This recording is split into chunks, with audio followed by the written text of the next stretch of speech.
What is up guys, Joe Snow right here, welcome to iDevice Central channel. Today we're going to review the new features of the iOS 10.2 as well as the iOS 10.2 Beta 4 that is available right now. So I'm going to start with the Beta 4 to tell you what are the main changes, and the main changes are related to the TV application that got some bug fixes, but that's the only thing that happened inside the iOS 10.2 Beta 4. Some fixes for the TV app. And then I want to make the bigger picture of the 10.2, what it contains and what you should expect if you update. So at a first glance, if you unlock your phone or if you go in here on the main screen, you're going to see there is a TV application right here instead of your videos application. This completely replaces your old videos app, and yeah, it has this new icon which also includes compatibility with the Apple TV 4. But if you open the application, basically you can log in into your stream providers and get all your subscriptions in here. You have Watch Now. You have a store where you can probably buy either movies or subscriptions to the channels, for example this one. And also you have your collection in here. You can also search for something. To access your collection you need to go to library. This library label seems to be a little bit too bolded for me, but probably they will eventually fix that. And then you have a couple of series that you can go into and probably either buy or download. Oh yeah, you can buy it on iTunes. So this is the replacement of the videos application. I'm going to close it and move on. The next big thing on this iOS 10.2 release is the support for Unicode 9.0, which I'm going to show you in the messages. Right here, if you navigate to your messages and you press to go into the emojis, there are new emojis added to the collection, and also the old ones were a little bit redesigned, reshaped, so that they look better.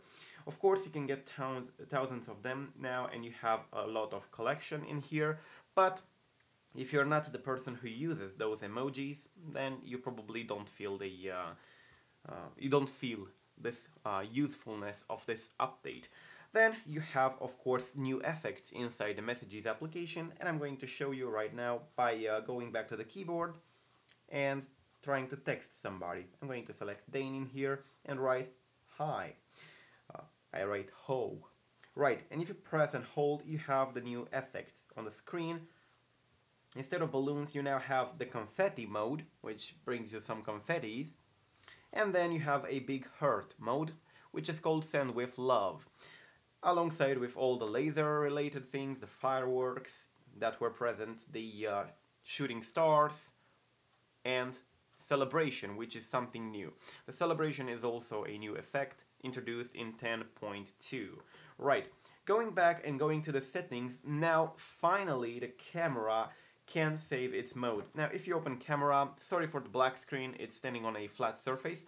But if you happen to open it, you probably know that in the past you had to reconfigure your camera every time you started. For example, if I open and enable HDR or select a filter from here, for example instant, it will not save all these features if I go ahead and close the application. I go back in here, and as you can see, it's now saved. Why? There is a new feature. I'm going to show you on the settings. Let me go back. Let me show you. It's running 10.2 right here. And if you search for this new camera, oops, I saw a glitch. Right? Right here on camera mode, you have now on the photos and camera a new setting called preserve settings in here. This basically what it does is preserving the camera mode and photo filter. So preserves the last mode, such as video or square, rather than automatically resetting to photo, and the filter preserves the last used filter, such as Chrome, rather than automatically resetting to none, which is pretty good, and I really wanted this kind of feature. It was pretty disappointing that Apple did not introduce it on iOS 10. They did it on iOS 10.2, by the way. Now on the settings, I also want to show you something on general accessibility. Now you have a new switch for the Siri. And speaking about Siri, if Siri is not enabled, in iOS 10.2 you'll get a new splash screen, and I'm going to show you. Whoops, try again. like this. Now, if Siri is not open or, sorry, enabled, you need to turn it on and it shows you this little screen. It no longer brings you to the voice system. So it says Siri help you to get things done just by asking and so on, and you can turn it on or don't use Siri at all and it will bring you back to the home screen. Speaking about the home screen and the home button, you can go ahead here on the accessibility and now you can choose what happens when you press and hold to speak. You can either turn it off, nothing happens, or open Siri or voice control. I'm going to open Siri and I'm going to turn on, sorry, the voice control. And now I can use the voice control again. Wait. I can see a couple of bugs. As you can see, the settings application keeps on turning off. It turned it off 2 times since I started making this video, but yeah.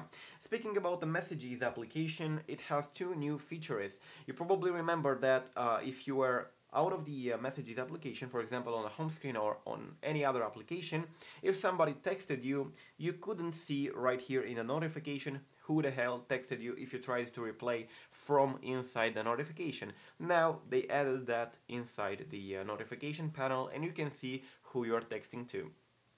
So also about the texting, you probably remember that on the Messages, if you decided to send something, here you had the person's name.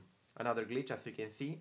We're finding also glitches. You can see that there is a dialogue that is now covered by the keyboard, and I cannot hide the keyboard by pressing anywhere.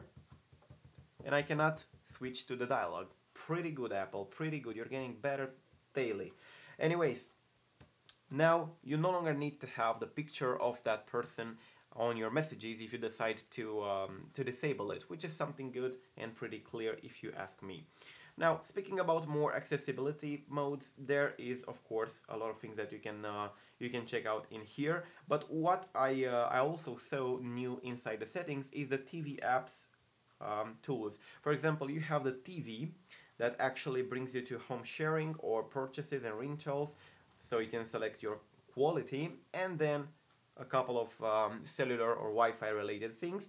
And also you have the TV provider. This is extremely important. This gives you access to your already subscribed TV provider. For example, Hotwire, Sync TV, GVTC Communications, Dish or DirecTV.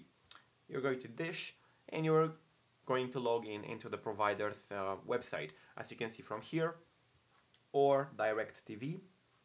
This works with the TV application so that you can get your subscriptions directly into it. You can be subscribed to more than one single provider at a time, so you can have your subscriptions in line.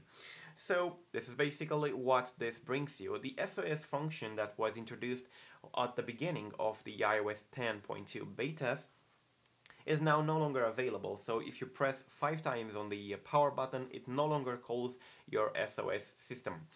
It's still available though on the previous versions, and probably Apple is going to reintroduce it on further versions, or probably in the last and final stable iOS 10.2, because this is the beta 4, but probably it's the latest because they changed the code name of it from Core Seed into Core, which means that it's the final beta and probably the final release. So this is it, guys. Do not forget to subscribe to stay updated. If you have any questions about this beta or about the iOS 10.2, do not forget to drop me a comment in the comment section down below. Do not forget to like this video if you appreciate it, or if you don't, I think that the dislike button works as well. And peace out.